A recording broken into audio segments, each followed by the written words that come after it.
Hey, Buckaroos, we are live streaming on both the Twitter Twits and the YouTubes. I can't believe we've figured this out.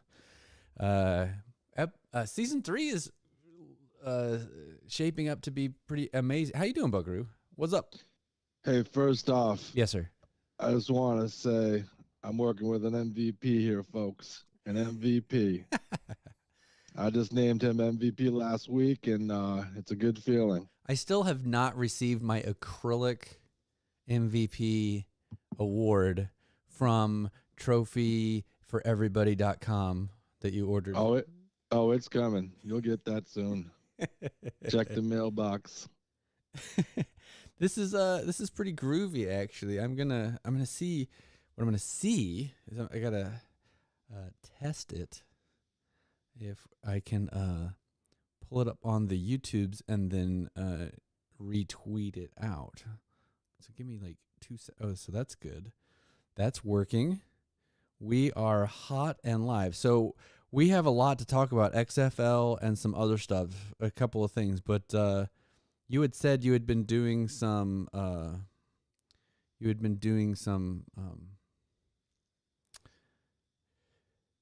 work. I saw a lot of your Twitter twits, and you said you had been doing a lot of prep work for this week. So what's going on? What are we doing? Because I don't know what we're chatting about.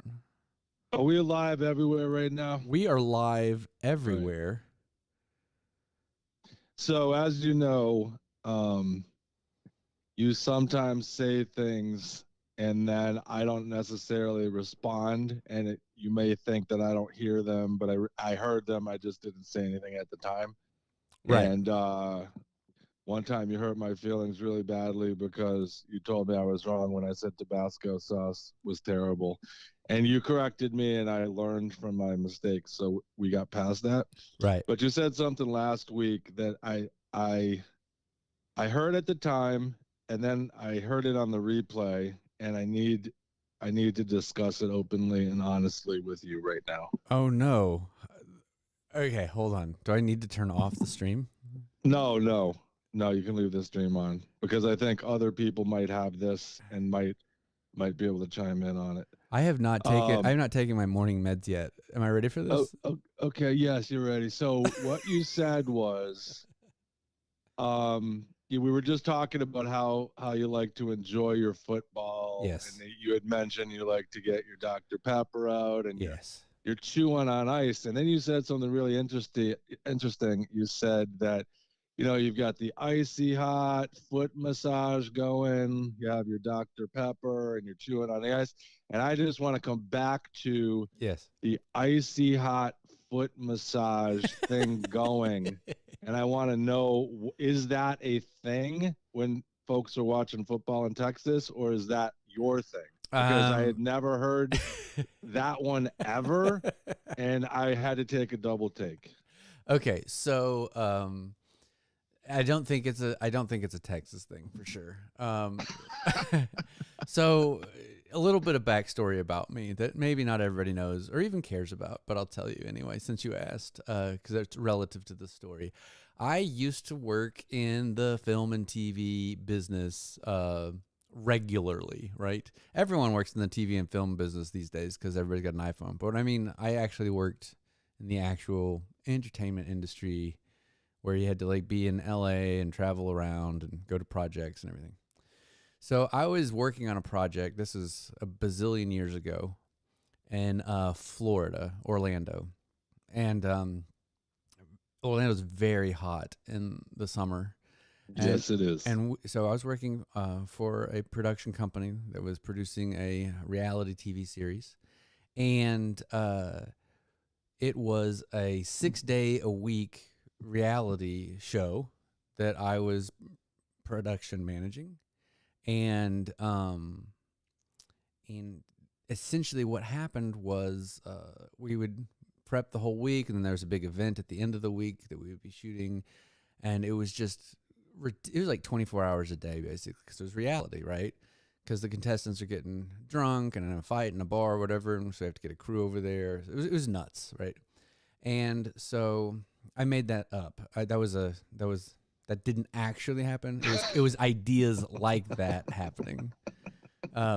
So anyway, for legalese, there I feel like you're stalling I for am. some reason. So I'm going to tell you, my feet have never barked so loudly. Have you heard? You know the phrase "feet barking, shoes barking"?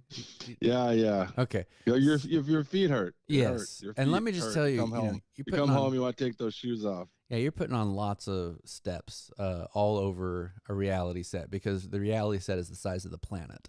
So I'm sitting there, and on the Sunday that I have off, technically, which is basically a bunch of paperwork, I am sitting there and thinking to myself, I am going to lose my mind. And so Monday rolls around, and I'm talking to some of the camera guys, the field producer guys. And I was like, my arches are like dying. I got to go get, I got to find a place to get a shiatsu or deep tissue or something. And one of the guys pulls me aside, and he's like, hey, man, you got to you got to take care of yourself. And I'm like, okay. And he says, next Sunday, go get yourself a big tube of Icy Hot. And I was like, all right. And he's like, you've rubbed that on your shoulders when you get a sore shoulder. I was like, yeah. And he said, so do this for me, basically get the tube, rub it into your arches super deep, and then put on your socks, right? And then take your nap, for, be off your feet for about 2 or 3 hours. And I was like, this sounds absolutely ridiculous. And he said, it is ridiculous because, that smell, I don't know if you know this, but when you put stuff on your feet, it literally travels straight up to your nose. I used to run track, and the smell of Icy Hot is burned into my sinuses. Yes, absolutely. And so anyway, so I was like, okay, this guy who works in the entertainment industry, he's not I don't think he's hazing me. And I did it the first time, and it was absolute fire. And I use that phrase in two ways. It hurt so bad, right? Because I was like, I've never had this chemical on my feet. And then the amount of relief that I felt, it was like magic. And I was saying, how come no one has ever told me about this before? Right. And so what did I do? I think because they were all lying to you your whole life. Probably. Everyone was keeping me from having feet that don't feel terrible 24/7. Yeah.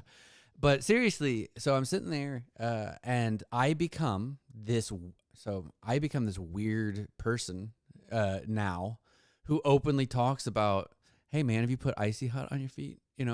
And everyone I talk to, if I mention it, they're like, man, you are into some weird stuff. And I'm like, no, I mean, it's not like a fetish. It literally is a legit thing.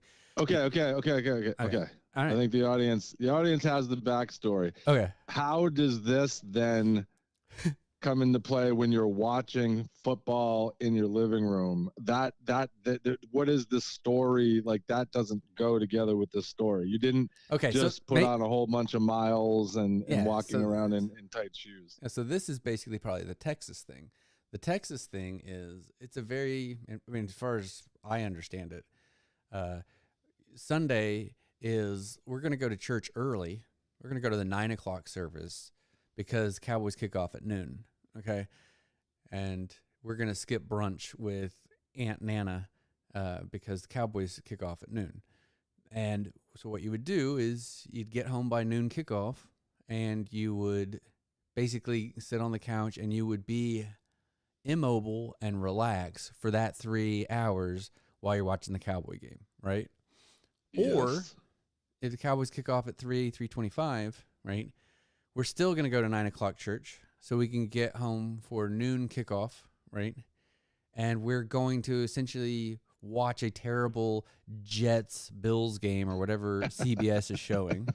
Cleveland versus... Well, they certainly weren't showing the Patriots back then. Yeah, so. This is back in the 80s, right? Yeah. So, but anyway, so Sunday, the whole purpose of Sunday was to have about 3 to 5 hours of vegetation. Yep. And so what I did is when I started this thing, the football season was just starting, right? Training camp.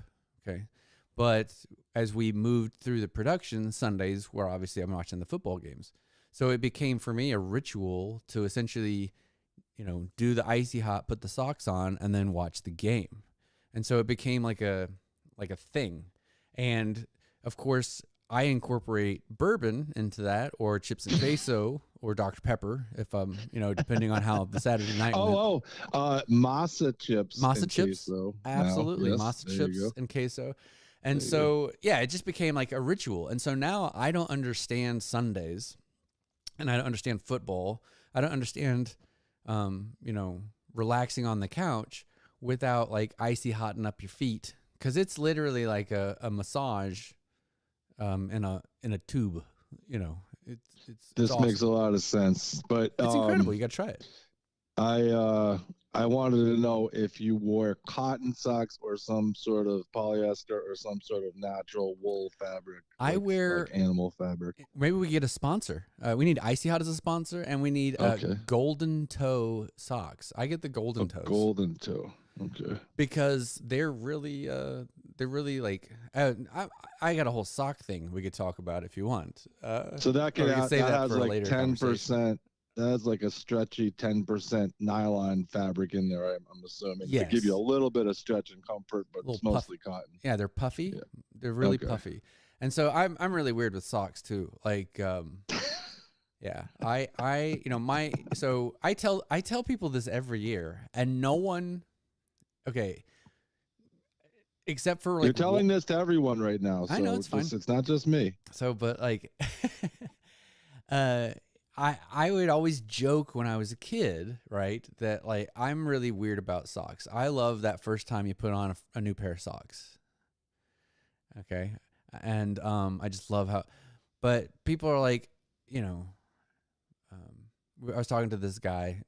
This is actually back in college, and we were like, he was like, "Oh man, I love new socks too." And he's like, "Man, I just like to, wear a new pair of socks and like throw them away. Like, it sounds really nouveau riche and like wasteful or whatever, but that would just be like the luxury life." And I said, "No, you're wrong, man." And he was like, "What do you mean?" And I said, the first time you wear a sock out of the package, straight from the Target or whatever, it's awesome feeling, right? It's just that, factory fresh feeling, right? But to me, the absolute best sock experience is after that first wash and dry, when it's like fluffed up with the fabric softener. Yeah.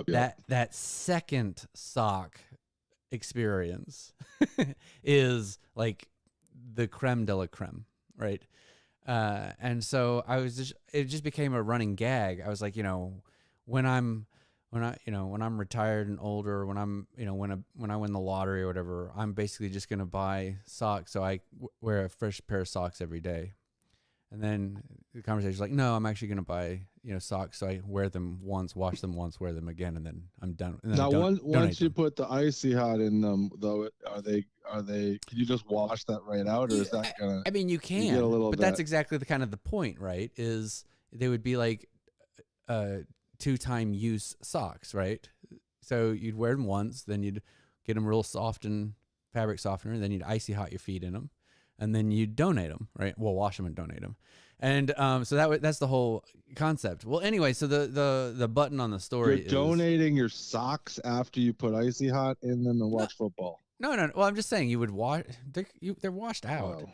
But my point is it became a running gag that, my ultimate Christmas present, if a woman loved me or if, someone cared about me, they would basically buy me 365 pairs of socks, right? that became like a running gag, right? And I mean, socks are obviously not cheap, like six socks is like $18 or whatever, right? So if someone was going to buy you 365 pairs of socks, that would be an investment, right? It's ridiculous. Well, let me say something about socks because I feel I need to talk you down a little bit now. I've actually transitioned to only wool socks, so I don't wear cotton socks anymore, and it's a game changer. Yep. So the thing is, I will say though, hunting. Well, I do a lot of Squatch hunting. I need a natural fiber that's going to stand up to all kinds of elements. Right. But what I've learned is wool is actually nice and cool and wicking in the hot weather, and it's also very warm and comforting in the cold weather. So I just find it superior to cotton. But let me just say, I haven't put icy hot all over my feet, so I'm not sure if I would Oh, want that with wool, but I would probably go to a cotton. I yeah. would probably go to a cotton if I did that. So what you should do is just go next time you go to Target or wherever, whatever your Panera Bread store of choice is. Yep. Uh, get yourself some golden teas, golden toes. Golden Sorry, toes. golden Yeah, golden toes, toes. Yep. and try the icy hot in your arches. And see, here's the thing: is like you don't use your hand. Okay, this is the whole thing.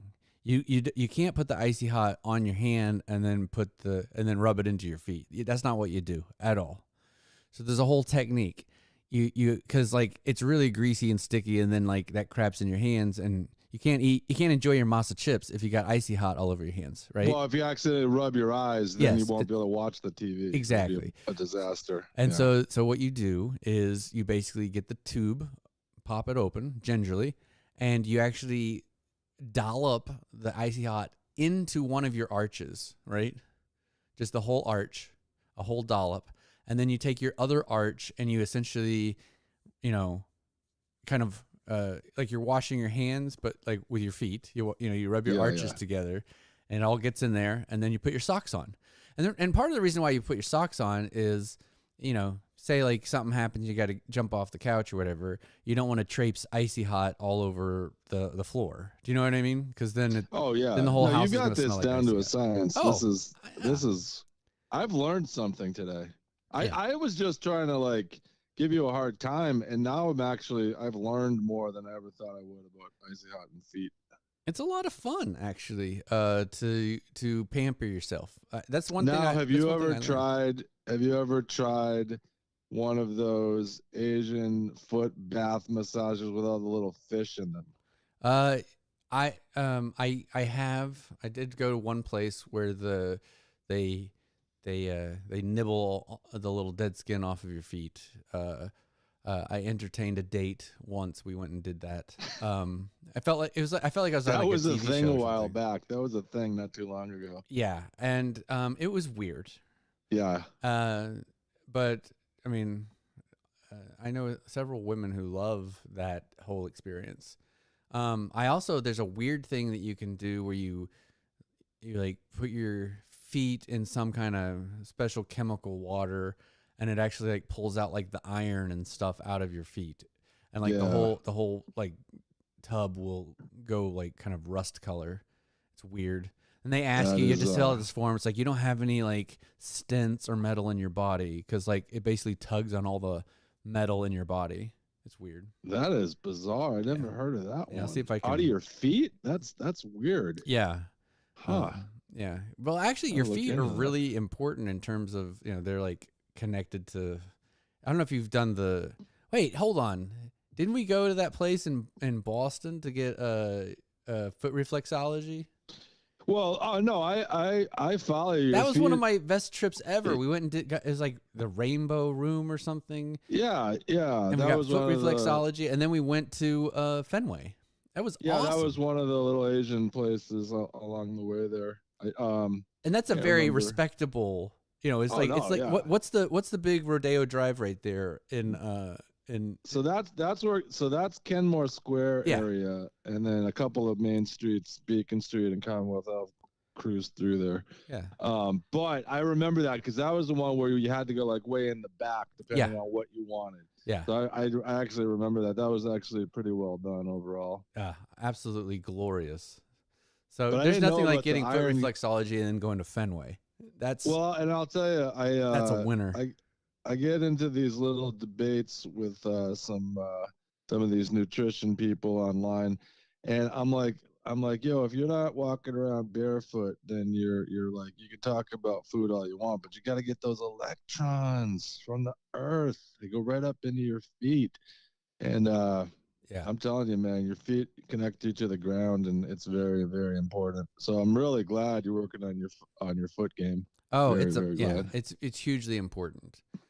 100%. Cuz like Yeah, and you I think get it's underrated. yeah. I think a lot of folks they want to know how much they can like deadlift, but the real action is the foot game. Well, and so yesterday I started some new shoes. And I sound really weird, but like so I started a new pair of shoes yesterday. Now, how And long did you live with these shoes before you first wore them? uh, Because uh, I like to live with my new shoes for a while. oh yeah, I bought these shoes probably 6 or 7 months ago, and they've sat Oh, there. okay, perfect, perfect. Um, Yep, and that so works. finally, the shoes that I'd kind of really loved. I felt okay. So I'm really weird with shoes. So I lost a pair of shoes, one of my favorite pairs of shoes, on Super Bowl Sunday during the domestic pet catastrophe. That's all I'm gonna For say. those of you that don't know, we were supposed to do 2 or 3 live shows during the Super Bowl, and it all fell apart because of this pet cat discrepancy problem. I'll just call it a discrepancy. Let's We'll just leave say it at that. I lost a pair of shoes over it, Yeah, yeah, and I'm yeah, talking like no recovery. Like yeah, yeah. it literally. I felt like, okay, you know those sci-fi films, like when the teammate dies and they have to like put him in the little pod and shoot him into space because they're like infected by the alien or whatever, you know. Yeah, you just gotta let them go. And yes, that's what I had to do with my favorite shoes currently, and I was just Ugh. devastated. Anyway, so what that did is that took these new shoes off of off of the waiting list. Because what I'll do is I'll buy shoes when they're really cheap. Like, on Amazon there's like a special and they're like half price or something. I'm like, oh, I love those shoes, and now they're like basically free, so I'm gonna buy them now, and then I'll have them in 6 months for like super cheap. Do you know what I mean? So that's when I buy stuff ahead of time. It's weird. That's very smart. I mean, Yeah, so I'm maybe. like you. I like to get new shoes, and then actually I like to do this with a lot of stuff: shirts, clothes, pants, socks. It doesn't really matter. I'll buy it and have no problem not wearing it at all for months or weeks or months, and then I'll hit it, and then I'll be like all into it for quite some time. So that's totally normal as far as I'm concerned. I'm going to tell you what's awesome about the YouTube stream is there's a little sports buckaroo bug in the lower corner. I forgot I had created that, and it's on there. That's pretty cool. So uh Well, yeah. as far as the icy hot goes, this is a subject we never need to talk about again. Okay. But that was incredibly interesting, very, very informative, very helpful, and I'm going to integrate that into my regular program. Okay. I've done similar things, so I have like a foot bath thing, Yeah. and basically I'll use the foot bath with some Epsom salt in it, and that will give me some magnesium, and that'll get your flow going. Right. But I think I'm going to do that, and then I'm going to follow it up with the icy hot and the socks while I'm watching sports. So I think that is the element that I've been missing. I'm not necessarily watching sports, and I don't necessarily have the icy hot as the next step, but I'm gonna integrate that for sure. I didn't realize this, but you can actually chat on the YouTubes. Yeah, that's like 20 years ago. They added that feature, dude. Boomer tech. It's fun. I figured all this stuff out. Oh yeah, it's fun. No, I just made that up. I don't know when they added that. Hold on. It says, welcome to live chat. Remember to guard your privacy and abide by our community guidelines. Do you think I've guarded my privacy by letting everyone know I put icy hot into the arches of my feet while I watch football? Well, it wasn't just that you put icy hot on your feet. You explained exactly how you put it on your feet, and that started to get a little bizarre. But they don't kick us off for that, then we'll probably be okay. Awesome. All right. So there's a couple of things I'd love to chat about, sports related, technically. Did you have anything sports related that was on your mind, or did you want me to jump in feet first? Feet first, no pun intended. Sure, you can jump right in, and I have a few things here and there, but nothing that I need to necessarily talk about off the get. So you can go. Okay. First things first. I'm the realist. Baseball has kicked off, so to speak, and see how many incorrect turns of phrase I can use. Baseball has kicked off.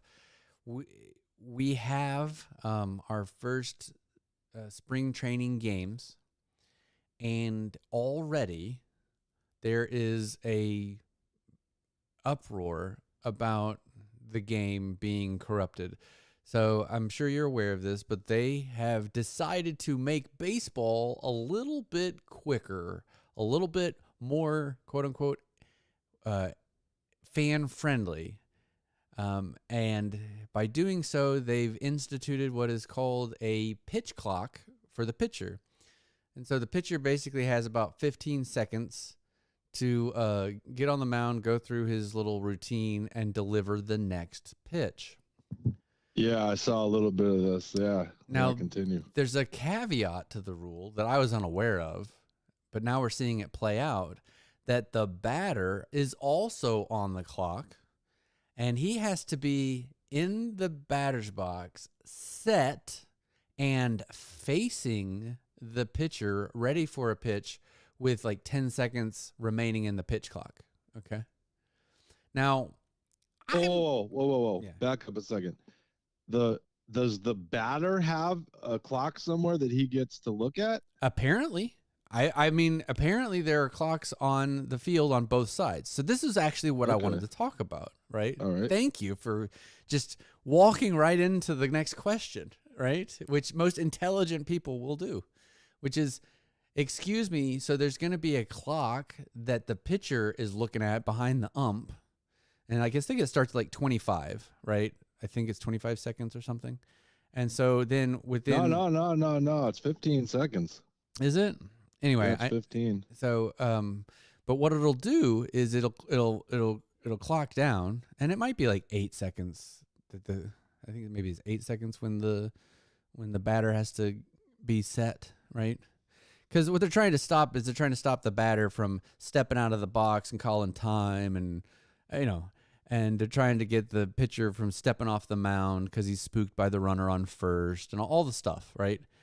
And so, yeah, there are these two clocks, I guess, that both of these people can see. So it's like, okay, I have to pay attention to the catcher giving me the signs, and then I have to look at the clock and set up my wind so I deliver it.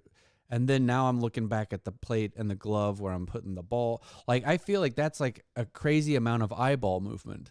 And then you have the umpire who's behind the catcher, and he's like got eyeball movement. Now I'm looking at the clock, and then has the pitch started, and is the batter in? And it's like his job is to see if the ball goes over the plate. Like, what are we doing making him now a clock watcher?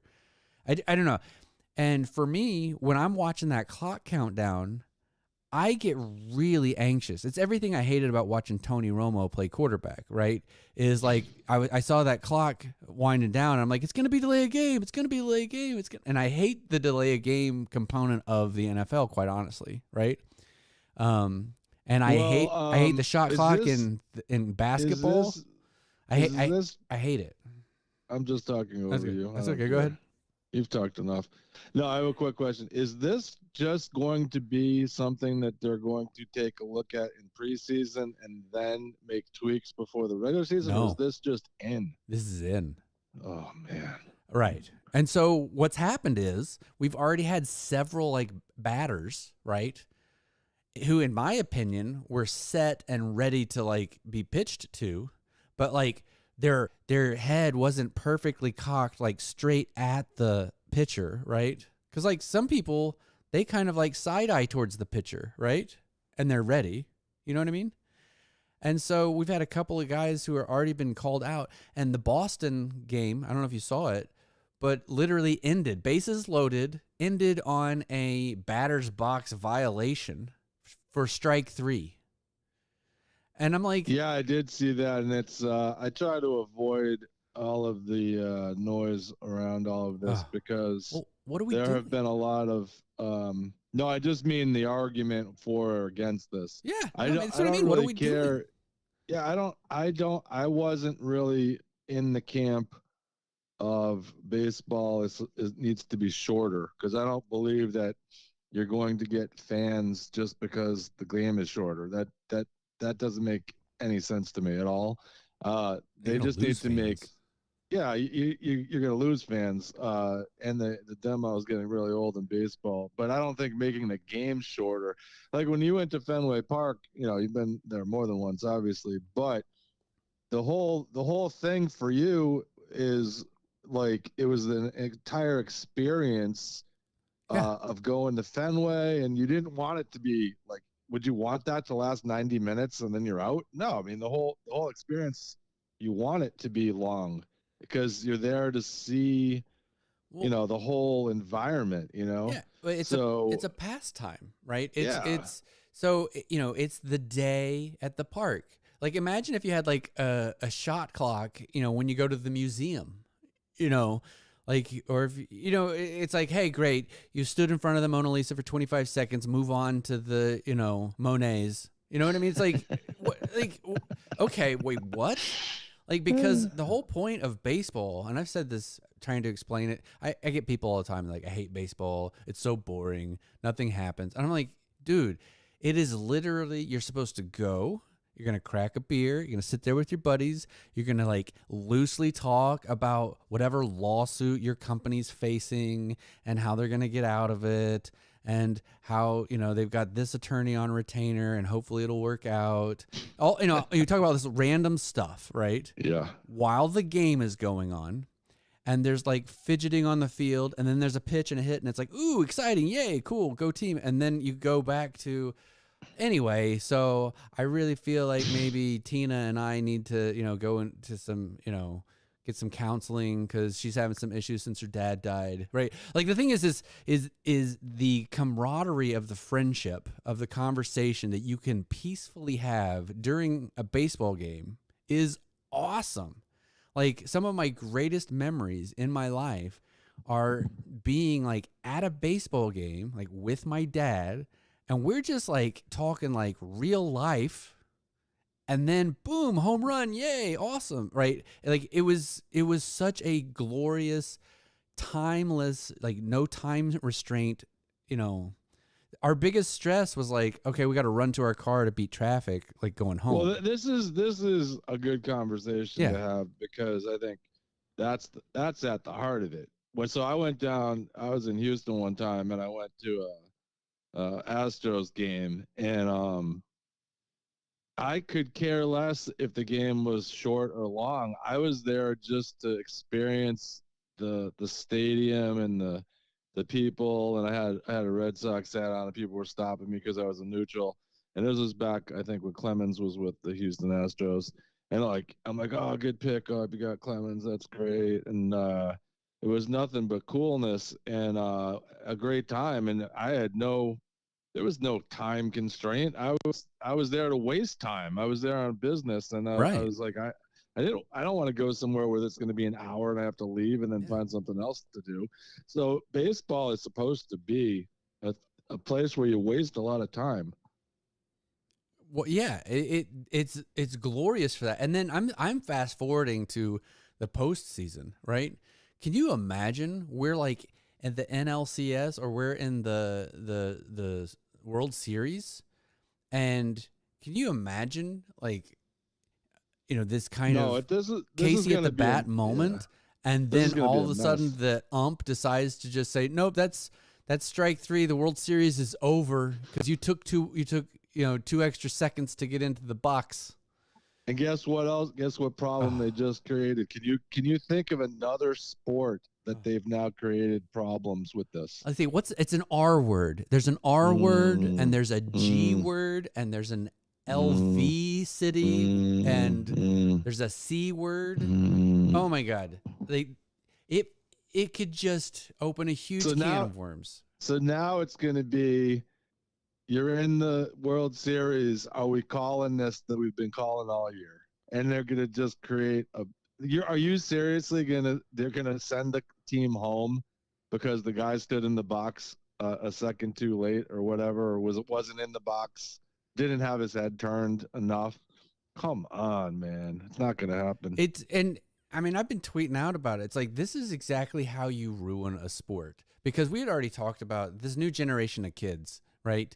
They are playing video games. They're playing Hogwarts Legacy and Apex and Call of Duty and everything. And if you're going to, make this sport that's supposed to be, a time where we get together, something that can just turn into a crap event and leaving a terrible taste in your mouth based on a policy for speeding up the game, you're going to lose a whole generation of fans.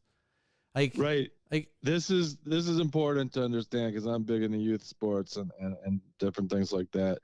And I am not a baseball purist. Baseball was not my favorite sport. I liked baseball like everybody else, but it wasn't my favorite sport. But when you find a guy where baseball is their favorite sport, the whole thing is about bringing their kid to the game, sharing the experience. Oh, it's their first day at the ballpark. It's their first game. It is not about, oh, I hope this game is over in less than 2.5 hours.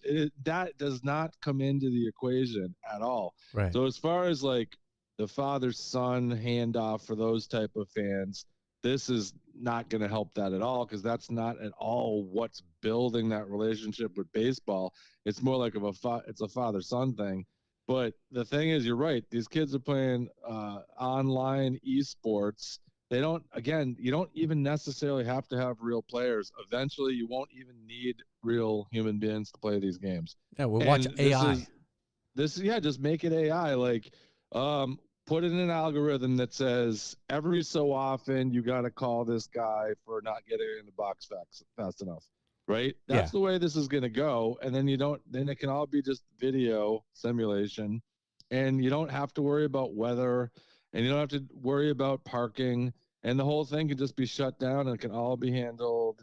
You can just make up, new athletes that don't currently exist. You could blend people together from different countries and they could be like anything you want them to be. Yeah. They don't even have to be athletes. They could be like medieval superheroes that never existed. Well, So like that's where this is going to go. yeah. And just driving away the purists while you've still got them is probably not the best idea because it isn't going to solve either problem. Well, because the purists are not going to like this and the new kids aren't going to care.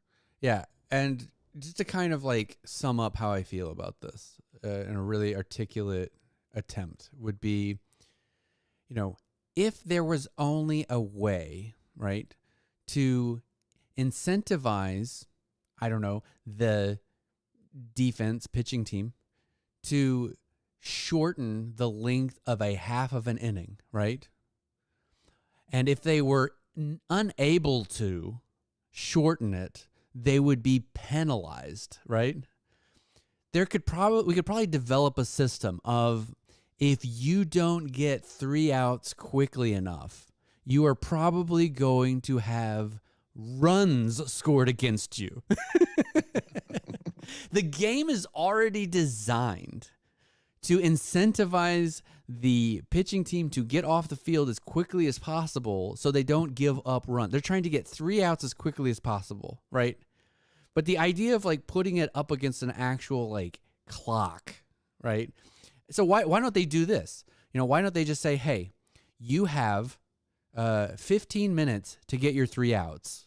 And if you don't, the other team gets 3 runs. Do you know what I mean? Or they get a run for every out you didn't get in that 15 minutes. Why not just do that? Yeah. Do you know what I mean? Like, What are we doing here? Like, the game is already designed to incentivize these teams to do what they're doing. I don't know why we're trying to shave 15 minutes of time because the thing that I think the big issue that we're going to have, and I want you to touch on this, please, is they're not looking at what it's going to be like for these pitchers in June and July to try and go 6 and 7 innings, right? At 15 seconds a pop on these pitches. That is cardio intensive. Yeah, what I said on Twitter was I said, follow me at Boston Buckaroo. I have 2 followers. So at Boston Buckaroo. Get in on it early. I just opened that Twitter account, so I don't expect a lot of followers, but eventually.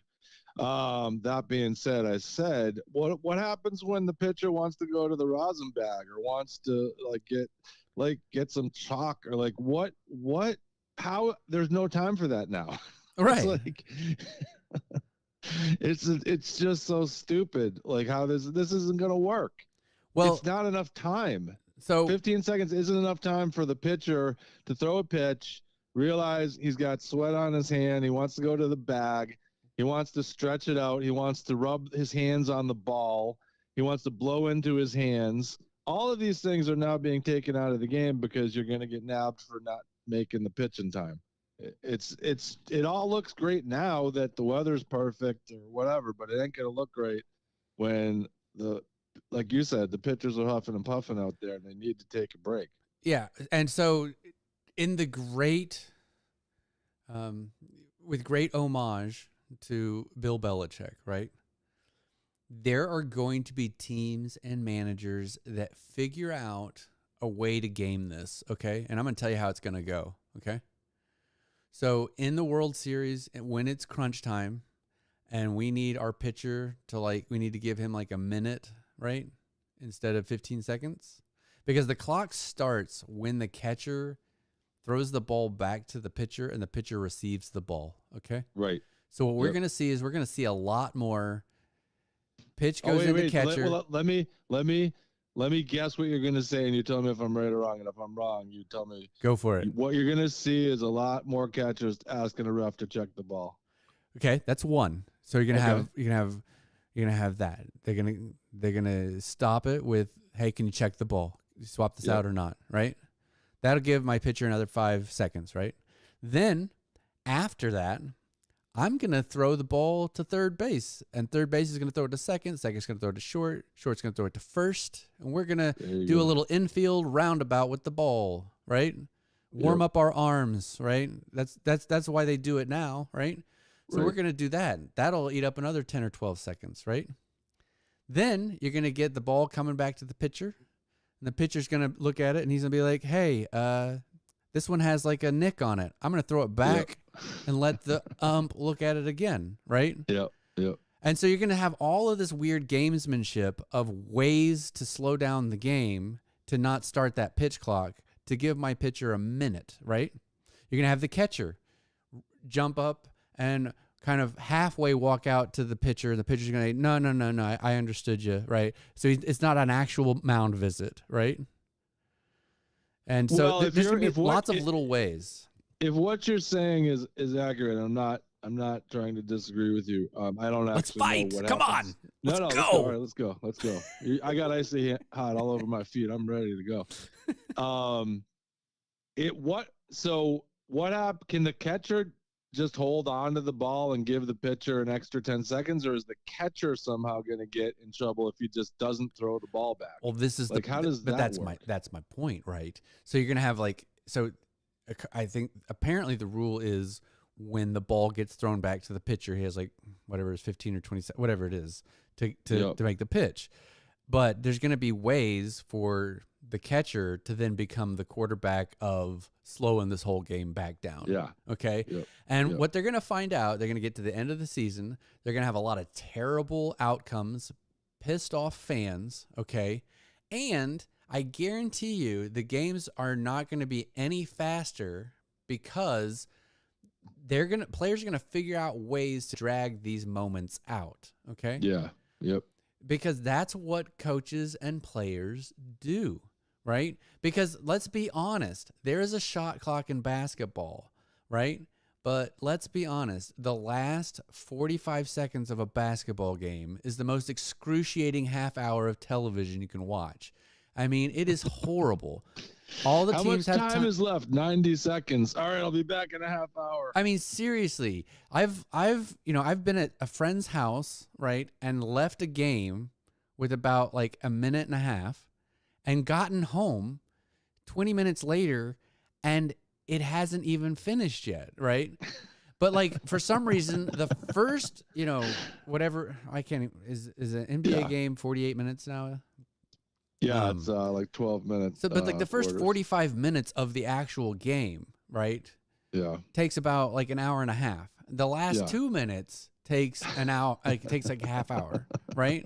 And it's like all it's and it's all geared towards commercials. But it's like, so we don't have a problem slowing down the game of basketball with like nonsensical, timeout, move the ball to half court crap, right? So we got to have a shot clock for the whole first part of the game, so then we can grind it to a halt for the last 90 seconds. Basketball. That's why I just can't. I just am not a huge basketball fan in general, because there's like, it's just become an unwatchable sport to me. I mean, I like moments. To I like moments. The Virgil to the NBA. I just find like watching NBA games excruciating for the first 3 quarters. Yeah, I just really can't. I mean, what's the point? Well, why don't they just set up a sport where it's like, okay, you're the Lakers, you're a 7-point dog, and here's 3 minutes, and each team gets 10 timeouts. Let's go. It's like, can you overcome your 7-point deficit? Do you know what I mean? Or have it's just so and I don't get upset. I'm gonna get upset. I know they're NBA purists, but we're fighting. But the reality is, it's not interesting to watch these guys go up and down the floor for 3 quarters. Sorry, it's just not. It doesn't get exciting until probably 10 minutes left in the 4th quarter. Yeah, like last week, the Mavericks, put up like 140 some odd points against the Spurs, and while that's awesome, I'm also like, I'm watching a sport where they consistently get the ball in the hoop. Like they're doing it like all That's a game. Great point. They score too often, and that makes it boring. Yeah. You're absolutely right. So, and as opposed to like soccer or hockey, where it's like, oh my gosh, they're fighting and grinding it out, and like the puck will never get in the net for like 20 whole minutes. And it's like, oh my gosh, I just want it to happen. And so I don't know. It's really strange. But there's a reason why there's an NBA fan and a basketball fan. It's like, there are people who dig that, and there are people who don't dig it. And to pull it back to baseball, the problem with baseball right now is they're trying to appeal to people who already don't like the game. Right. And so like, why would you, it would be like, oh my gosh, oh, you don't think I'm pretty? Let me just like get a nose job and, all this stuff for this person, to fall in love with you. And it's like, dude, they don't like you because, you're not into the things that they're into. It has nothing to do with your nose, Yeah. And that's what baseball's doing. Baseball's basically giving itself like the Michael Jackson treatment, and it's just not the same, Well, I will tell you one thing, and I'm not going to disparage people that like baseball, but soccer is definitely more popular for a lot of younger kids at this point. Like the next generation coming up, not the 20 somethings, but like for the teenagers now, they're watching soccer, they're watching the NBA. Baseball is just not a thing the way that it was like when we grew up. It's just not. It's baseball is definitely on the downswing. There's just no question about it. Yeah, I mean, I can't tell. I have conversations with people all the time. I'm like, hey, I might want to go see this. Arkansas's in town. I might go see them play or whatever. And people are like, why are you going to a baseball game? I'm like, well, yeah, I mean, but again, if you're going to see Arkansas, that's now an actual pastime. So that's different. So I've gone to some like Cape Cod type stuff where they have these leagues down here where these prospects that are typically in college, but they're looking to get into the minors or the pros. So they play all summer. Now, that's pretty cool, man. You get to go see some kids that play college ball, and some of them are going to make it all the way and some aren't, but it's a pastime. It's the pure aspect of the sport.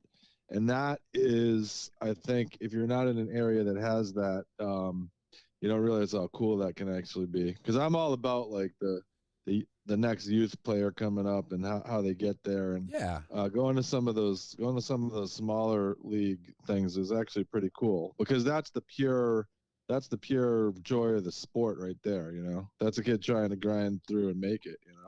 Right.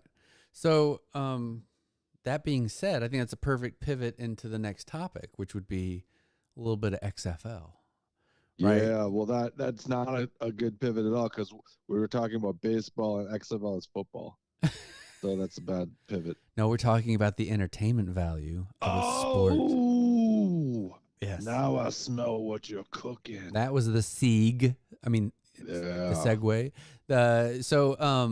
Yeah, basically, I wanted to just kind of drill down a little bit into XFL right. because, uh, uh, you know, we had talked last time about a little bit. Hey, it's cool. They're playing on a Thursday. Sometimes they're playing on Saturday, Sunday. Sometimes Friday. Sometimes Monday. I like that they're kind of shaking up. That not all the games you're just bolted into Sunday, kind of like the NFL is. The NFL is a little too bolted into Sunday for my liking. But Thursday, Yeah. I like the fact that the other thing that's cool is there are only 8 teams, so you can have. So let me back up. The NFL used beep to be beep beep. 1 o'clock. Yeah, thank you. The NFL used to be 1 o'clock games. There weren't Sunday night games. There weren't Thursday night games. It was Sunday at 1, and then you'd have like Dallas Cowboys play at 4. You know, 4:30, whatever. And that was perfect for years and years because you would be able to essentially watch 2 games per week, and nobody what cared. That was great. You watched your home team, and then you watched the Dallas Cowboys destroy everybody. So that was all. That's all good. And what I like about the XFL, only having 8 teams, 2 games is plenty. It's plenty of games in a day. I can't spend an entire day watching like 6 or 7 football games in a Right. row. It's too much. I have I Yes. have other things I need to get done. Yes. So I like the fact that I could go watch the game, then I might be able to catch the night game. But I like how there's games today. So if I was not able to watch the games yesterday, so I'll probably try to catch one today. And I like that. I like that. Well, there's actually only one game last night. Oh, I thought there was 2. Oh, because the other one was Thursday. It's Yeah. my So fault. that Yeah, and that's you're my right. point. Yep. Is I also like that it's only 8. I mean, I Yep. think the league could probably grow to like 12 teams and be like still enjoyable. But when you get to 32 franchises, it's a bit ridiculous because you're going to have teams like Cleveland that's never going to win anything. It's like, why do they even exist? But, I agree. Yeah. um, you know, having the 8 teams or so is great because uh, what I like is all of the games actually matter, right? Because you get snuffed out, in about 4 weeks. If you have a bad month, like you're just out of it. Or if you have an amazing month, you're like, you're locked in and you're vying for your playoff position. I kind of like that it's a little more aggressive in that way. You Well, have so the thing is, Mhm. a team like Seattle Sea Dragons that's down 0-2. Right. St. Louis is 2-0, Yeah. and I think that you're right. If there's no urgency, I think this happens in the NFL because there are 16 or 17 games. Right. The sense of urgency goes away because you don't really have, like this year we saw it. No, you didn't even have to win. You didn't have to win until literally the last week, and then if Right. you win, half the league gets in, and Look if at you the lose, half the Packers. league's out. Packers had Yeah. a horrible season and then Yep. magically were still in contention. Yeah, I think the regular season needs to mean more, and I think the It needs to be fact a there are 12-week 10 season games and max. and 8 teams. This is every game now matters, and there's a sense of urgency every week, and that is missing from a lot of professional sports, Yeah, especially baseball, where there are 180 something games. It's just insanity. I agree. So that being said, I got to catch the game on Thursday night, and then I actually watched a little bit of last night's game. I was a bit preoccupied, but I got a little bit of that in. But that being said, what's been phenomenal about it is there's no extra point kick. Okay. So you get 1 point going from the 2, you get 2 points going from the 5, or you get 3 points going from the 10. So you can get 6 points, 7 points, 8 points, or 9 points on any given drive. Meaning if you're down 18, right, it's only a 2 possession game. And the Battlehawks of St. Louis, they were losing pretty bad to San Antonio, and they came back, right, last week in week 1. And then this week, it was also a really nice matchup between St. Louis and Seattle, to where, it came down to it, right? And so you have these beautiful competitive drives that mean something. And, do you go for 1? Do you go for 2? Do you go for 3? And it's just really turned into a very enjoyable dynamic, the way they're handling kickoffs, all of it. Anyway, that being said, I watched a little bit of the Las Vegas DC Defenders game last night, and it was terrible. We had spoken about Cashman Stadium, and I maybe stand corrected here.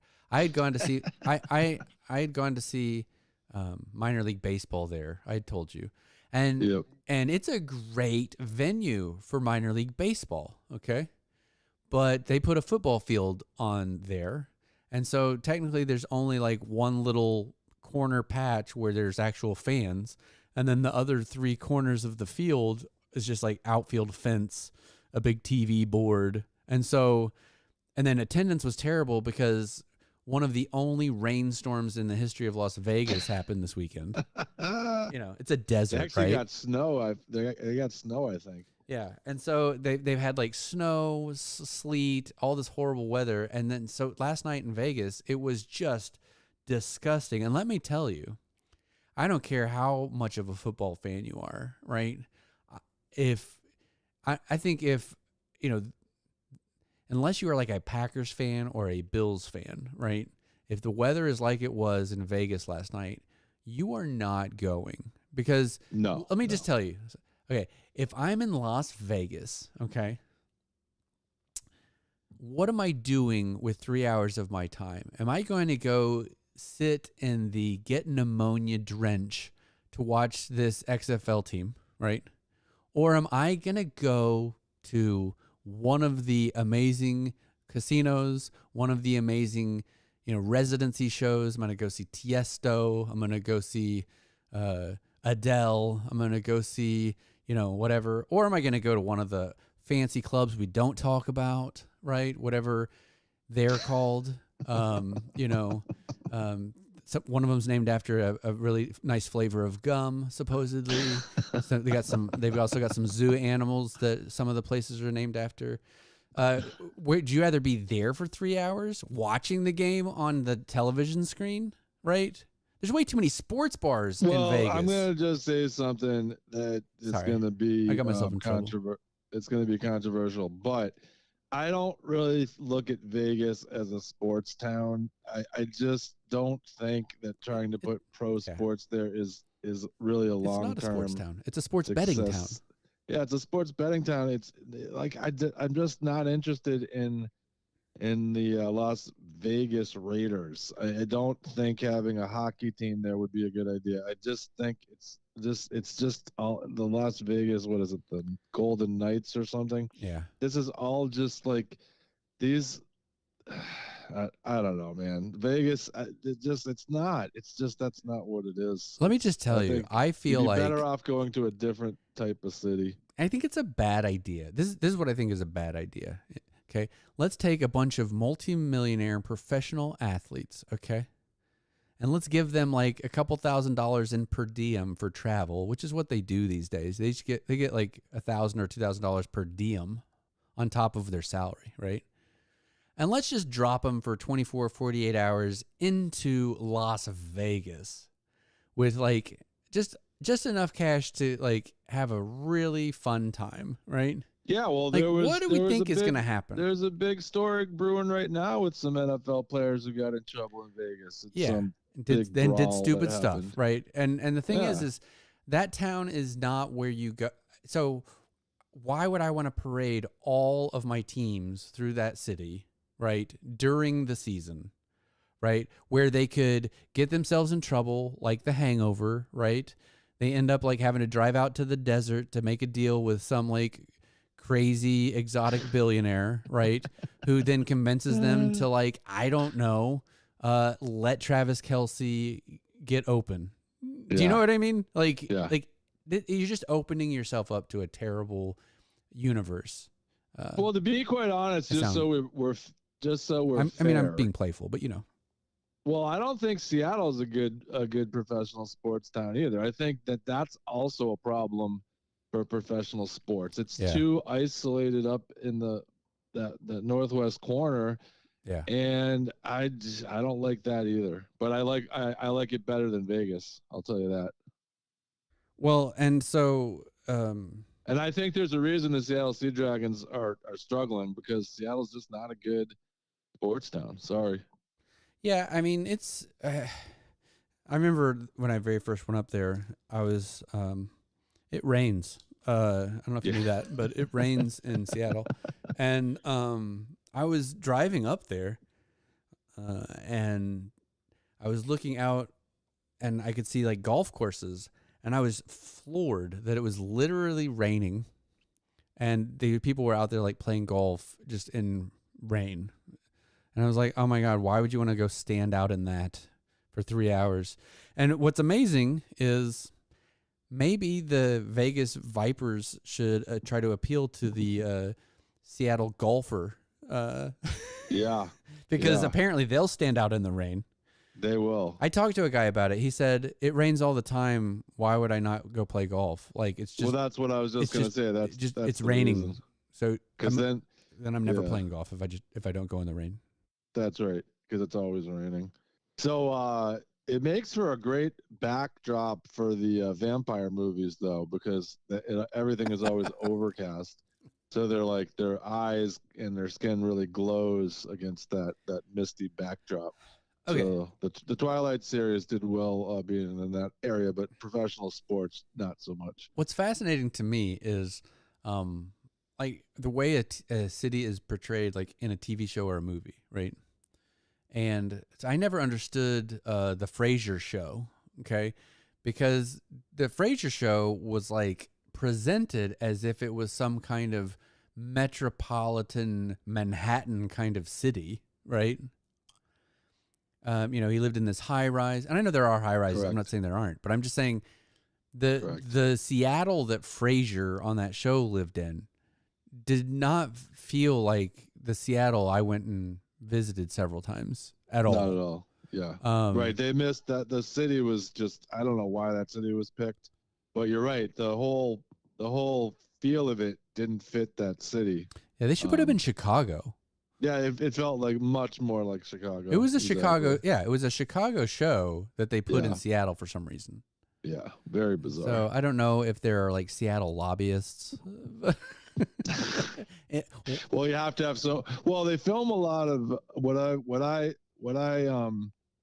perceive the Northwest as being is there are a lot of movies that if the fog comes in to kill you, or there's a lake monster or something to do with like a small remote little town where murders are happening and the sheriff is unaware, or the sheriff's not believing it.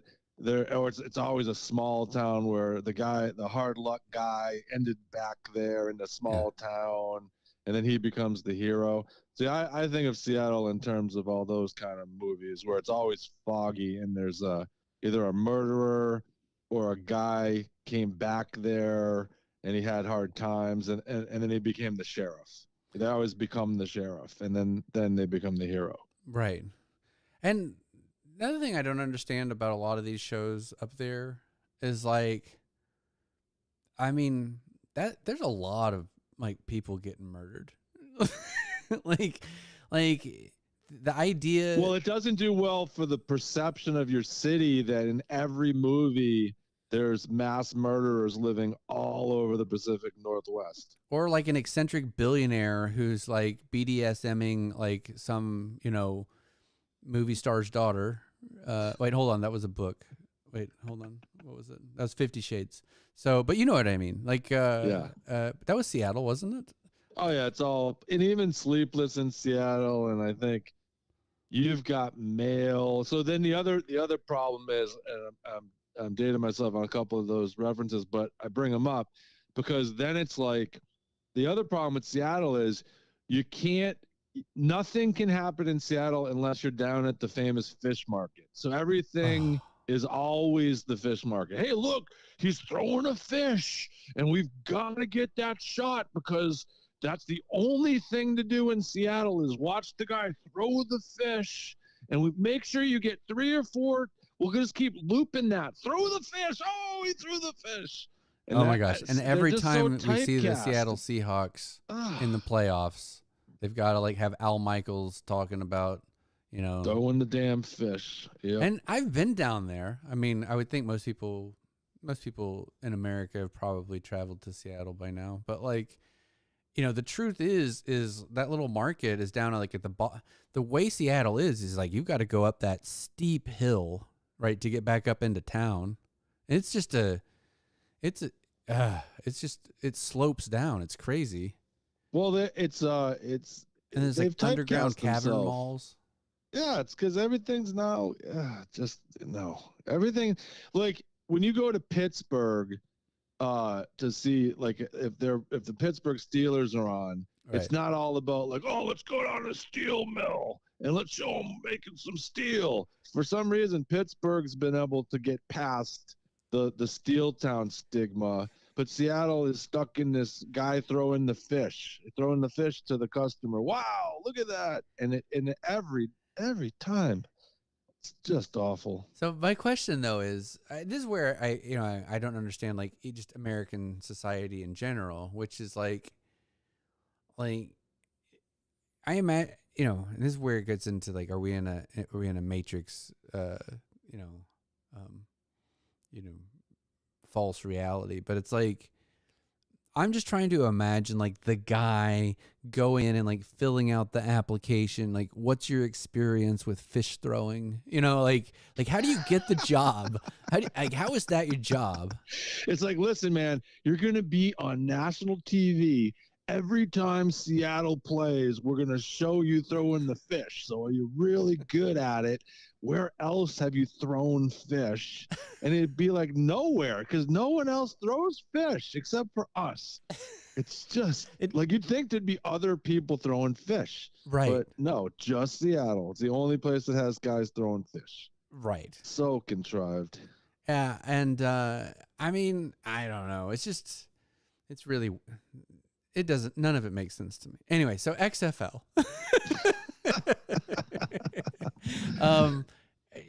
The game last night with Vegas and DC was sloppy. It was like that Tom Cruise All the Right Moves movie back in the 80s. I don't know if anybody's ever seen it. Get it on whatever your streaming platform is. Get it on VHS. On VHS would be awesome. Worth more. Yeah, you need to see it in 4:3. You need to see it in all its 4:3 glory. But 4:3 is the there's best. There's a football game, at the in that movie, and it's what's his name? Craig T. Nelson. Yeah, Craig T. Nelson, I believe, plays the coach. I think that was the greatest actor of all time. He was awesome. Craig T. Nelson. He was like, I couldn't believe he got into comedy because he was such a good jerk, and then all of a sudden he was funny. He's a great actor. And great actor. Anyway, but there's a game in that movie where they call a running play and he fumbles, and so they lose the game, and they shouldn't have called the running play where they fumble, and then whatever. But the game was so sloppy and terrible. That was the point of the movie. Well, the game last night in Vegas was like that. I mean, it was like 6-0 in the first half. It was just awful, and then it ended up being like 18-6 or something, and it was just unpleasant, and it looked like it was being played on it looked, okay, in a high school, right, where they have like the field that they play on, and then they have the field where they go practice on. right? Oh yeah, yeah. It looked like they were on the field that they practiced on, rather than the field that you would sell tickets to come see. Well, I'm curious They were if like go-kart all of lines, these golf cart. stadiums are going to be the final destinations next year, Right. or if there's somehow, because obviously you still want the fan experience to be good. This can't just be about the TV viewership, especially in these smaller markets like San Antonio, that don't have other sports, or that, I mean, that don't have football, a professional football team.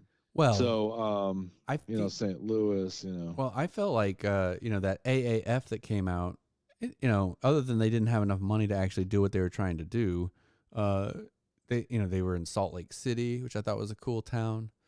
I think the USFL is in Memphis, so I think also a lot of their thinking is a lot of these towns are already covered by USFL. We need to go in other places, and Yeah, that's so true.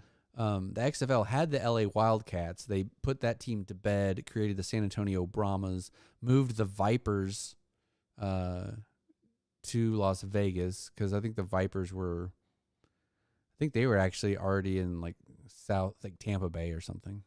Anyway, but the point is they should have not picked Las Vegas. I think that's the consensus. So Yeah, Las Vegas is going to turn out to be a bad place to have one of these franchises. yeah, Now, again, I'm not trying to tell you that if you live in Vegas and you're a sports fan, that I somehow diminish, your value as a human. I'm just saying, generally speaking, I just think Vegas is a bit contrived. It's just not. It's not where I would naturally think you'd get a good fan base. well, yeah. So I think they should have either picked Oklahoma City or Little Rock even for an XFL team, because I think both of those cities would actually support to the extent that these teams need 20,000 fans. I think you could get 20,000 fans in Oklahoma City or Little Rock. Well, the only caveat that I would suggest you may have to consider is you don't want to put it somewhere where you can't get to it via an airline easily. Meaning, if it's a place where you have to go to a different city and then take a puddle jumper or drive there, Yeah. that's going to be a little tough. I think that you want to be somewhere near an international airport, or like a place you can get to without a connecting flight Yeah. that brings you to the other place. Or a 45-minute drive. Yeah. Absolutely. I mean, you're not So, wrong. but speaking of USFL, because I wanted to talk about this real quick. Okay. So the USFL is actually only in 4 cities in terms of where their fields are. Right. And this is a totally different model than the XFL. So they have Detroit, Memphis, Canton, Ohio, and Birmingham, Alabama. Right. Those are where their fields are, but there are only 3 teams that have home fields: Birmingham, Memphis, and Detroit, Michigan. Right. And I don't even know where that Michigan team is. I'm assuming it's in Detroit. Yeah. But yeah, you got Philadelphia, Pittsburgh, New Orleans, New Jersey, and Houston. They don't even have home stadiums. They have to travel to these other places. This is really, really weird. Well, last year, their first season, they were all in Birmingham with no fans because of, the protocol. And so this time they do have fans, and they're breaking out into three of the 8 cities. And then supposedly, they're on like a 3 to 5 year window to like make it to where everyone plays in their hometown. And I'm like, why don't you do it like the XFL did, where all the teams are at one city and then they fly out to play in front of their fans? That just seems like that's just the FedEx model. That's just a much smarter delivery system. Well, you know what I'm curious about is I wonder if the USFL executives decided not to do that because they wanted to be different than the XFL. And even though the XFL may have the superior model here, they're like, we're going to do it our way. I wonder if there's a like that sort of attitude, like, because like, listen, if I lived in Birmingham, Alabama, which apparently is a really good place for college football bowl games. If you've never been, they do a great job with college football. Okay. So it's not like they have they're used to crowds coming in there. But how are you going to, if I lived in Birmingham, I suppose it'd be cool to go watch the New Jersey team play the New Orleans team. Like, I don't even understand who are the fans going to be in Birmingham to watch Philadelphia play Houston. Well, they didn't even, but they didn't even let fans come last year in Birmingham because of protocol. Like, they still had a limit of how many people would be allowed, and so they just said, yeah, no fans, because like is just, I don't understand how. I live in New Jersey, and I have a team that plays in Memphis, Tennessee. Yeah. That how is this going to work? Yeah, why? I just don't understand why they even have to like represent a city at this point, right? They should just be the USFL Maulers and the USFL Panthers and the USFL Gamblers, right? And then, basically they could say, hey, do you want, Pittsburgh, do you want this team? Which team do you want? And they like have the city's draft, have the mayor from each city. It's like, we're going to get this franchise and we're going to get this, right. Like they could have like made it to where they could have played all over the country. Right. And so this is interesting because this is sort of what, lacrosse did. Professional lacrosse had a league, and then they had this other idea for a league, and it was like you just go on tour. So you get the all-stars. So it's like a traveling all-star league. And then you just go from city to city with this show. So it becomes like going to like a standalone event. So I'm wondering if the USFL should have done it more that way, where the venue changes and the teams roll through. And I just, it's really weird. Yeah, none of it makes any sense to me. And I mean, obviously, I'm still gonna watch some USFL games because the reason I like sports in general is because there's something in real time happening around me that I can pay attention to that is beyond my control, and that isn't harmful. And exactly, like being in Vegas, you don't want that. Right. So so I mean, the USFL doesn't kick off till April. It's a 10-week schedule.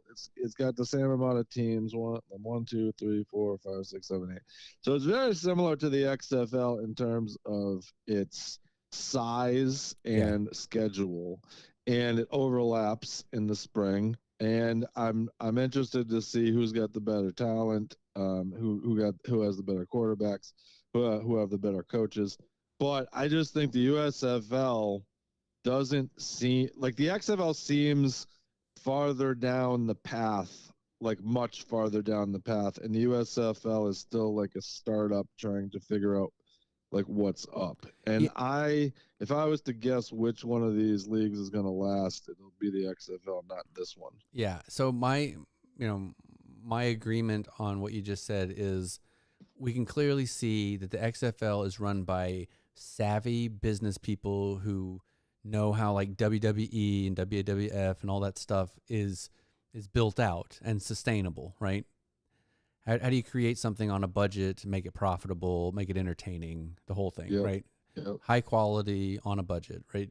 That's what wrestling is, right? How do you find your demographic and guarantee that they're going to show up and put dollars in your pocket? And the USFL to me is representative of more a good old boy country club, guys who have money and don't know how to deploy it because, they're trust fund baby, like the whole thing. So I feel like they are kind of these NFL influenced people who don't have as deep of pockets. They think they can rely on all these favors and relationships, but their people aren't really as quality. Do you know what I mean? And it's just gonna. Yes. I think the AAF also did that exact same thing. I think it was a bunch of NFL guys who were trying to like level up, but they weren't really enough in the country club to get the favor pulled, right? Because here's the truth, right? If the NFL wanted like a USFL to exist truly, right? Jerry Jones has a team that's worth $7 billion. He could write a check for $100 million, right? Or you could have all 32 owners each write a check for $10 million. You could have $320 million tomorrow, right, to operate a league like the USFL. If the XFL could be bought for $20 million and get TV deals and actually start functioning, right? If you gave the USFL $320 million from NFL people and, give them access to resources and stuff, it's a no-brainer. It would succeed overnight, right? But something's going on where these guys aren't. They just aren't as savvy. I don't know. I think that's the difference. Well, and let's not forget, there's also the CFL up in Canada, right? Yeah. And that's an old league that's been around a long time, and there have been NFL players, coming through that. They haven't even made an attempt to bang into the United States market, and so to me, that's like a whole nother elephant in the room in terms of available talent, a league that already exists. So I don't know, man. Like if I was a CFL, I'd be looking to push, because now if it's all online, you don't even, and like the way the USFL is set up, you don't even have to have a team you don't even have to have a team or a city that your team plays in. I don't know, like the CFL, I think, could make some inroads here to get more casual fans online. It's not like they're doing that, but they could. Yeah, I feel like, the CFL's problem is Canada's problem at its core, which it's so like proud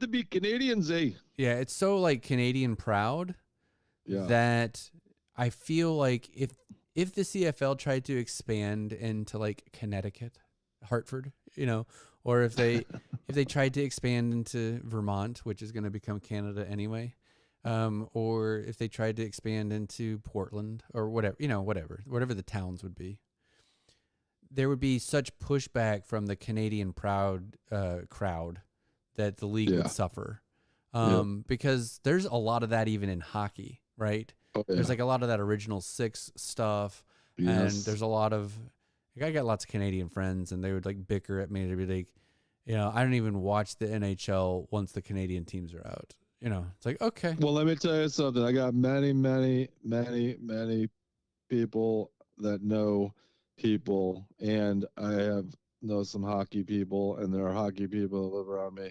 Yeah. And I'm telling you straight up, I've heard this from multiple people with family in the NHL, that the Canadians don't like the Americans coming up into their teams. Right. Now, I think that might be less than it used to be, but there was a big stigma against American players, and that thing you're talking about is real. This is I don't know that it's an inferiority complex, but it's a real thing where Canada wants to view itself as a tub in its own bottom, and they're very reluctant, even in business, doing business across the border.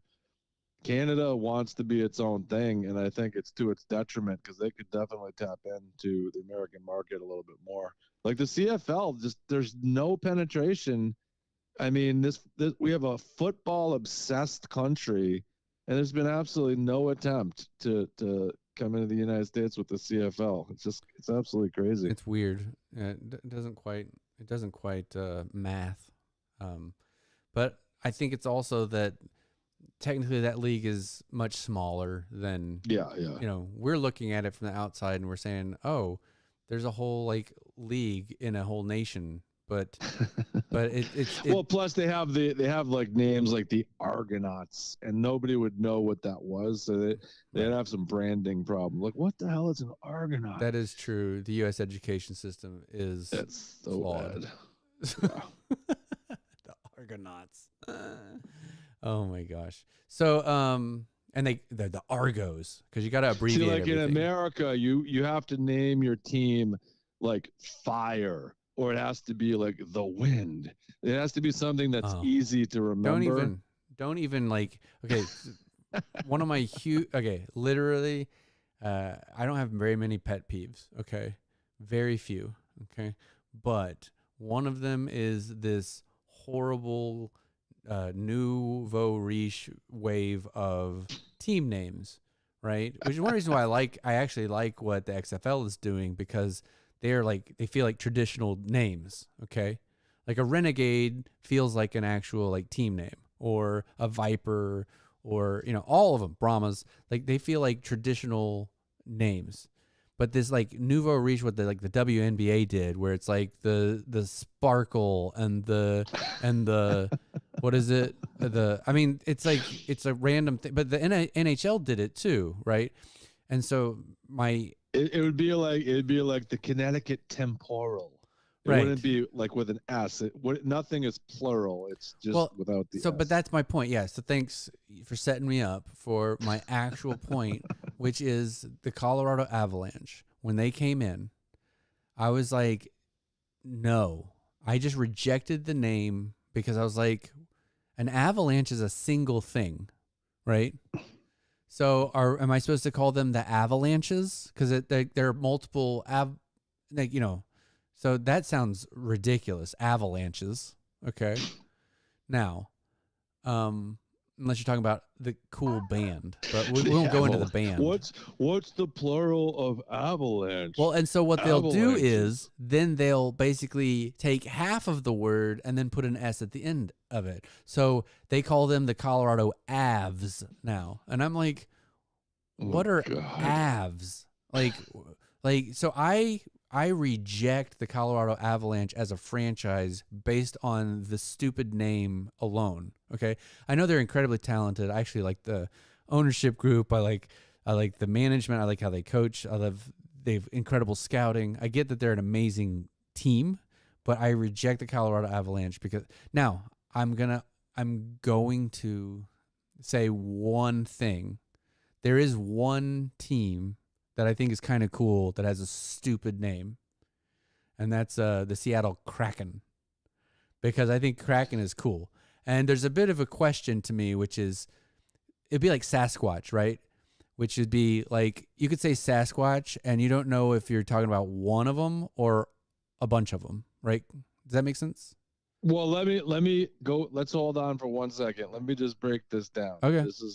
I'm on the WNBA website. Okay. Hit me up. There are 12 teams in the WNBA, just so we can set this up. Now, this is not me making things up. My ears are about to bleed. This is not me poking fun.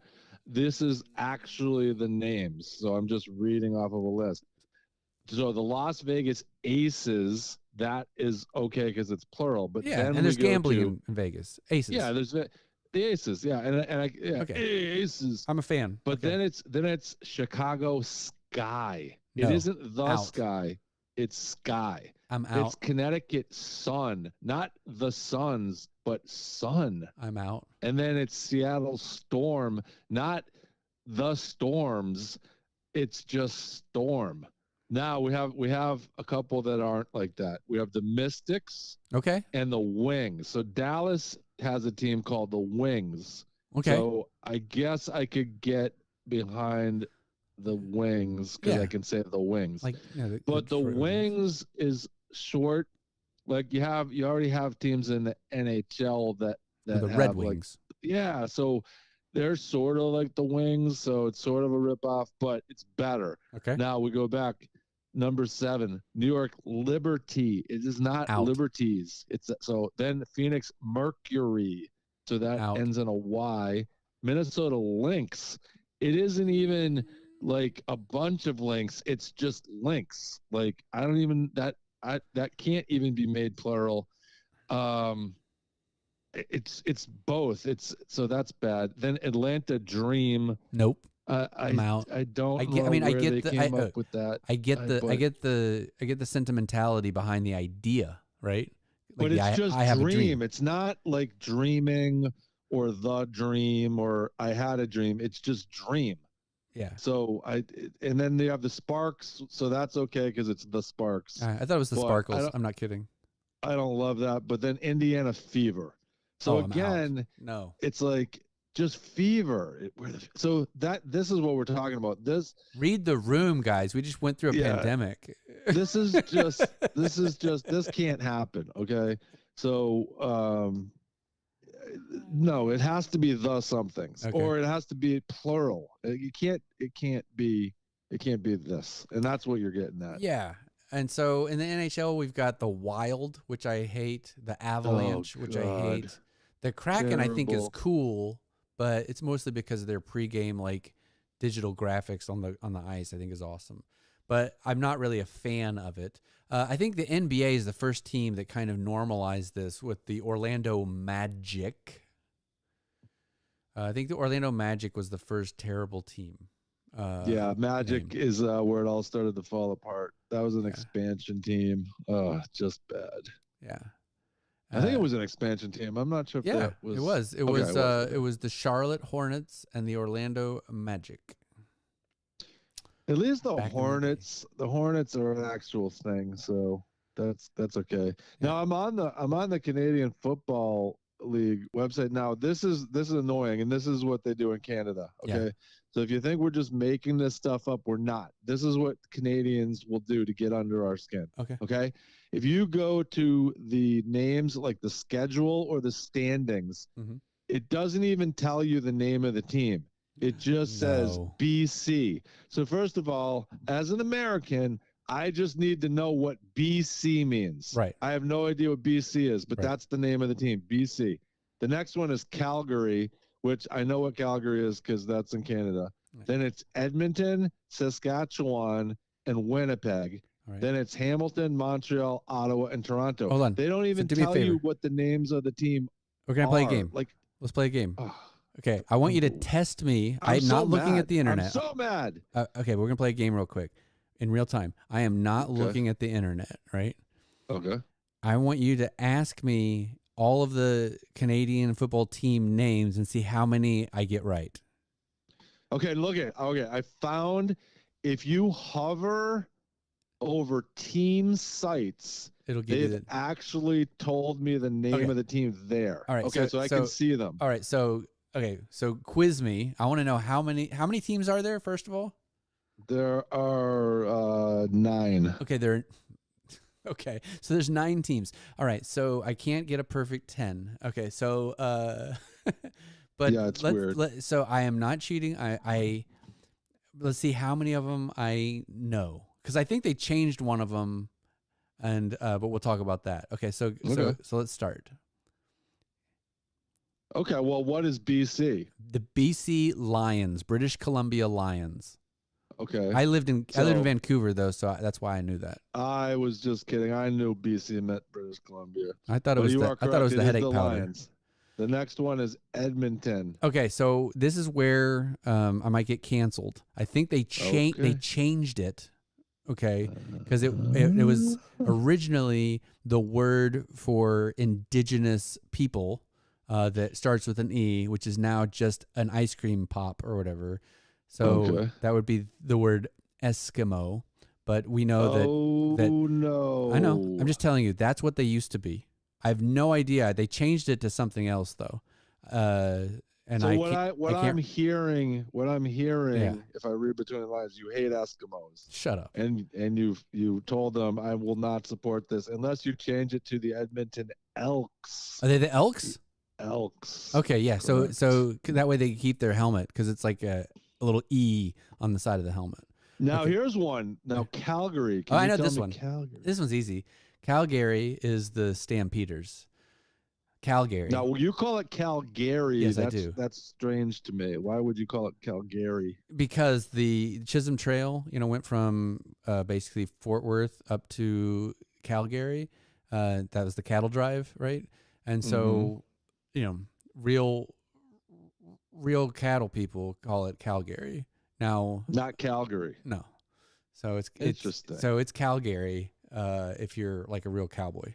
So anyway. Oh, well, I want to be a real cowboy, right. So I'm going to call it Calgary from now on. That's why I call them the Philadelphia Eagles. Because what's the name of the Calgary Stampeders? Calgary Stampeders. Yeah. Now, this could have been, if this was the WNBA, this would have been the Calgary Stampede. Yes. Oh my God. We should WNBAI's all of the Now mascots. listen, Let's do listen. that at some point. We're gonna break their own rule. I am now going to say the name of an Indian city Okay. or province, Saskatchewan, which we're gonna have to change to something like we're gonna have to change that to Moose. So it's the Moose Rough Riders in Saskatchewan. Now there's Because two we Rough can no Riders longer teams say though. Indian names. This is the cool thing about the CFL. There's two Rough Riders teams. So there's the Saskatchewan Rough Riders. Whoa, yeah. Okay, now, but don't tell me the mascots though. Let's keep going. Well, so there's Winnipeg. That's an easy one. It has a color in it. Right. I can't remember. Actually, I can't remember. Hold on. If I gave you the color, would you be able to guess? So hold on. I'm trying to remember who the Alouettes are. So, that's near me. That's near Boston. Right. Oh, that's the Montreal Alouettes, right? Correct. Okay, and then Toronto Argonauts. And correct. Then, okay, so then I have the So Winnipeg. Ottawa. Ottawa is a color, and Winnipeg is a color. Right. Actually, Ottawa's two colors. Yeah, I can't. So this is the thing. I can't remember Ottawa or Winnipeg. How about Hamilton? They're the Rough Riders as well. Well, they are now known as the Tiger Cats with a hyphen. Wait, what? I thought they were the Rough Riders. Did they not? Did they change? They're called the Hamilton Tiger Cats. Okay. So. And I don't know if they were formerly something else. It just says Tiger-Cats. Yeah. Okay. Don't they look kind of like the Pittsburgh Steelers or something? Yeah, it's yellow and it's like a yellow and black color. Okay. All right. So I can't remember Winnipeg and I can't remember Saskatchewan. Okay. So wait, no, Saskatchewan's the Rough Riders. Winnipeg starts with blue. The blue. I can't remember. Bombers. Oh, the Blue Bombers. That's right. Because it's like they look like the Jets. Because it's like the Winnipeg Ottawa Jets. Is actually one word, Red Blacks. So they're like the Chicago Blackhawks, except they're the Red Blacks. So what is a Red Black? I'm not gonna even go there. Okay, I'm not fine. crossing that line. Fine, awesome. Okay, so hold on. Is that all 9 of them? It could be like a bird that only flies up there in the summer, like for all I know. But I'm not gonna even change. So what team have I left out? Oh, you have all of them. The only one you really didn't get was the Hamilton Tiger Cats. But I thought there were 2 Rough Rider teams. Nope. Only according to this, there's just one. Well, we need to go to Wikipedia. Oh, jeez. I ain't going there. I'll go there later. I'll go there later because I thought there were 2 Rough Rider teams. Ottawa is also a name we shouldn't be using because I think it's based in Indian lore. Same with Toronto. We can't even be saying these names on air. I'm not doing this anymore. This is a bad idea. Fair enough. And I don't even know what Winnipeg is, but that sounds too risky. We shouldn't have ever talked about this. Let's move on. Okay. We'll do it now. It's too scary. You did a great job. You know what? You did a great job. Let's return south of the border where we know we're safe and privileged. This is why we don't talk about Canada, because you're just gonna get in trouble if you keep talking about Canada. Yeah. So we'll just not do that anymore. Okay. Yep. All right. Then this has been a really fun Sunday show. I'm so excited that we didn't get bogged down by a bunch of NFL nonsense. Wait. So the big local story here is if Bailey Zappi is going to be our quarterback over Mac Jones. That's all they talk about now. Is Zappi going to be in town? So I'm glad you can find content that isn't like what we have to listen to here. Well, it's bad. Yeah, let me just say, okay, that there is a big controversy now of like bringing, Wagner from LA to the Cowboys, or bringing, Stephon Diggs from the Bills to the Cowboys, or more Odell Beckham Jr. to the Cowboys. There's all this tons of like off-season intrigue supposedly with the Dallas Cowboys, and I'm thinking to myself, why do I care about any of this off-season intrigue? They're not going to get past the divisional round. Like, it's just like, we will talk about the Cowboys when they get past the divisional round. Do you know what I mean? And can we say one over other it. thing about the NFL while we're talking about whether Okay. Zappy should replace Mac Jones, No. which Yeah. absolutely nobody wants to talk about, but that's all we talk about. Is this other? So now they're talking about Tom Brady going to San Francisco 49ers. What is going However, on? I was scolded, and when I say I mean in a general sense, scolded by our local broadcaster saying Tom Brady put in his retirement papers. It is official. So he's not going anywhere. Apparently that's not true. You can still go to another team if you retire officially. Yeah. So okay. So I know, we learn all this stuff. Like nobody knows anything. They tell you this is retirement means retirement. No, it doesn't. It means whatever they want it to mean. It's just like everything else in the NFL. You can retire officially and you're not really retired because you can just come right back into the league. So retirement means nothing in the NFL, apparently. Yeah. Retirement really means whoever holds my rights has a clause to where they don't have to get penalized on their salary cap or something for me to go and sign with another team. You know, there's there's some kind of, they do all these things for like lawyer reasons. And you can't tell me that they don't, because it's a business. It's a business. He cannot retire because he already put his paperwork in. But now the San Francisco 49ers are going to get him. So it's like, okay. So it's just, we got to just stop. I don't believe anything anymore.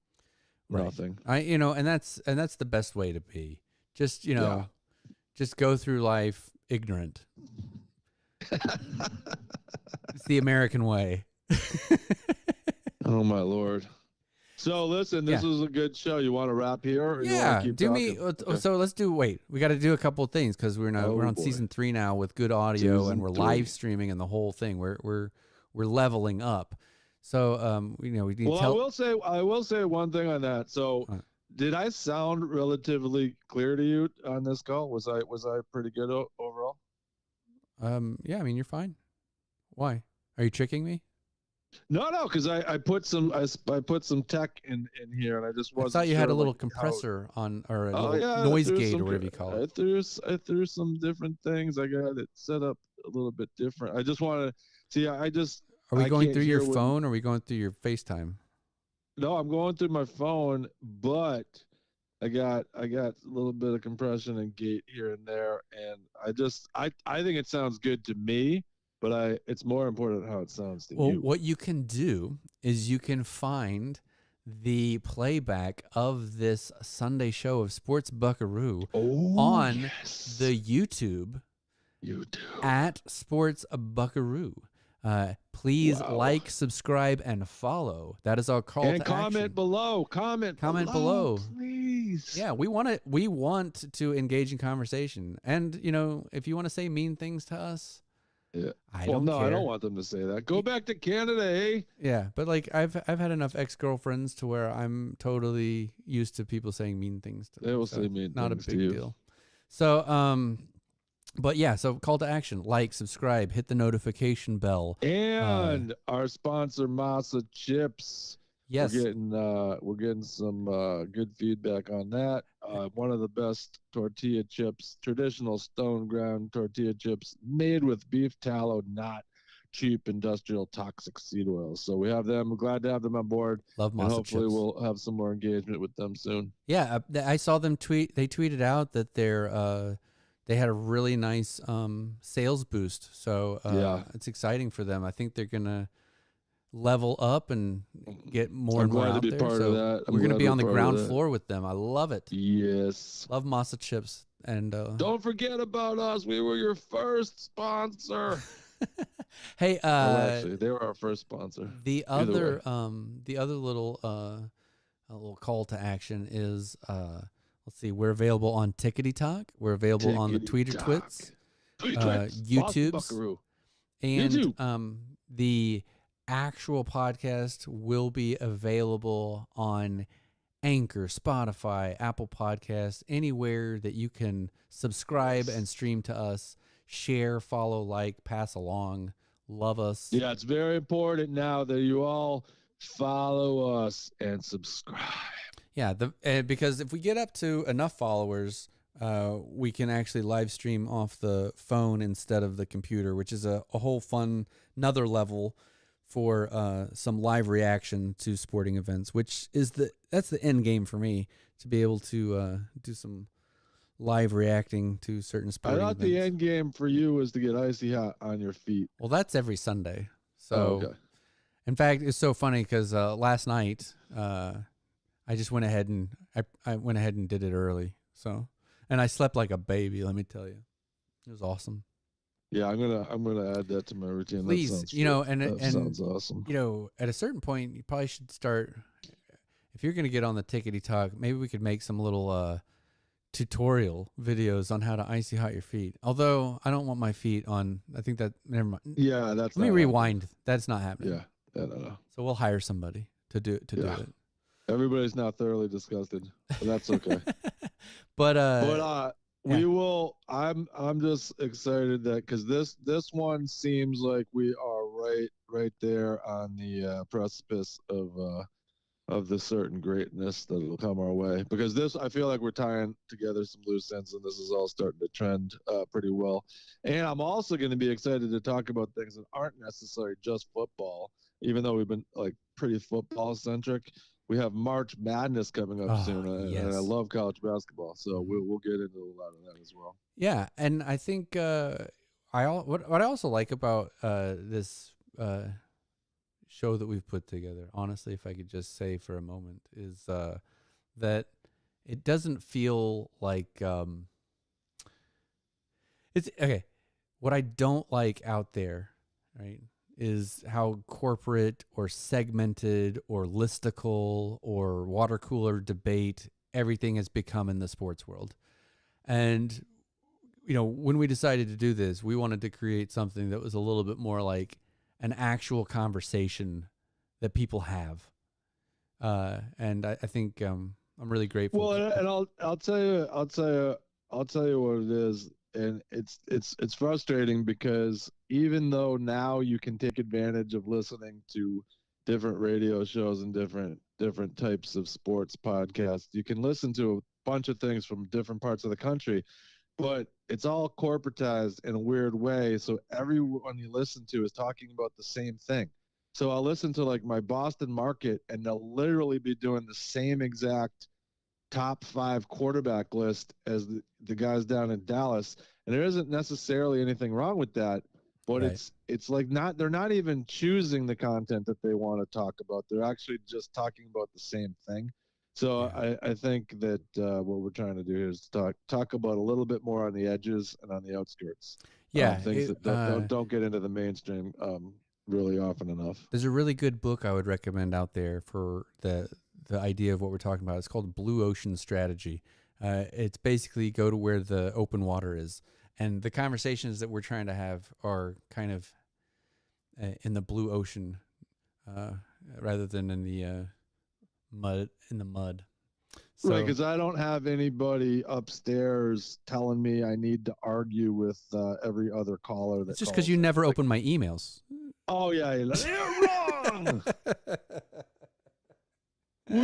No, Zappy's better than Mac Jones. We should play Zappy. Like, do I really need to hear that for the next 6 months? No, absolutely not.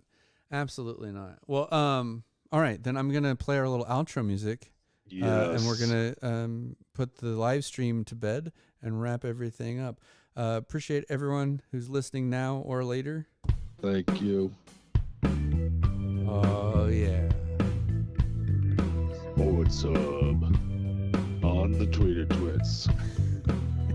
Cool, man. Well, you have a great day. I'll check in with you